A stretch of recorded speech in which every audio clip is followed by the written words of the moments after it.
Let's talk some of the IPOs. Joining us, Kevin Green, with a look at ARM and also Instacart. So we talked a lot about ARM. Quick update and thought there before we talk Instacart, Kevin.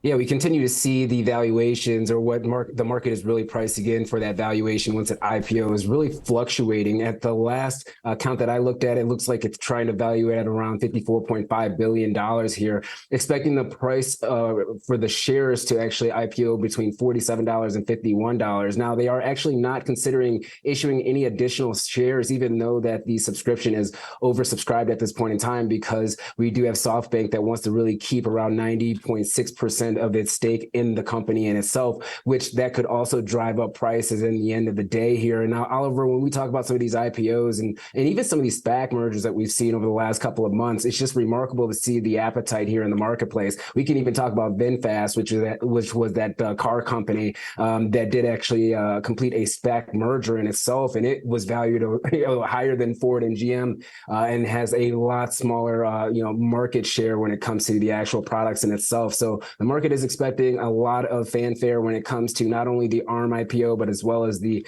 Instacart IPO in itself. And when we talk about the overall semiconductor space, that's where ARM actually has its foot in, really in the mobility chips, and it's really expanding out to automotive as well as the AI space. So that could also garner additional support when it comes to the bulls buying this name once it IPOs.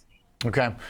All right, so we're looking at about a $50 stock possibly. Hey, a little tease there for Alan Nuttman coming up. We see you there, Alan. Is that an American flag back there? I like it for September 11th. All right, Kevin Green coming back to us. So there's ARM and tech, and we know that the tech watchers and the chip makers are going to really be keyed into the ARM report. What about Instacart? I mean, is that something that is also sort of a test here for unprofitable businesses, or is this a company that's a little bit more refined, years of in the private market now?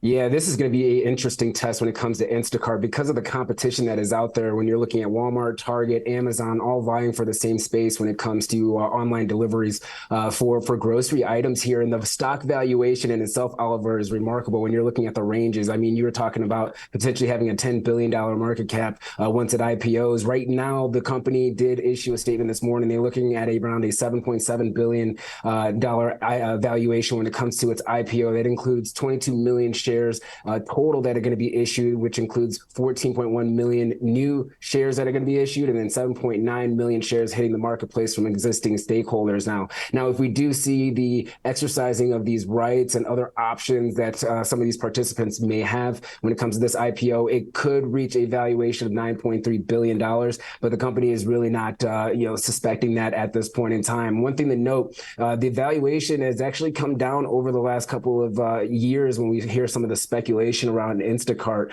So it's something that they probably want to bring the market fairly quickly in order to kind of, capitalize on the appetite that the market has right now, as well as trying to minimize the price slide, if you will, when it comes to its overall valuation here. And they're looking at actually raising around $616 million in proceeds from this deal. So let's see if that's going to happen as well. Okay. Yeah, very different types of businesses and pricing and size, but at the same time, both of them coming to market. I mean, literally at the same time coming to market is, I think, kind of reinvigorating some of those animal spirits a bit. We'll see if they can make it pay off, assuming we don't get something bad this week for inflation and things go bananas and all of a sudden IPOs are in question. That would be like a really bad sentiment injection. So that's kind of the risk. It's like high risk, high reward. Things go smoothly, they come to market and they debut. I feel like that's going to be a big feather in the cap for bulls who, say that this year is really marked a change in sentiment in the direction of valuations. If not, then it's like, okay, you really want to try and do big multi-billion dollar IPOs in a 3.5% inflation environment? Maybe it's not ideal. So definitely fits in, I think, to the macro, actually, in that sense.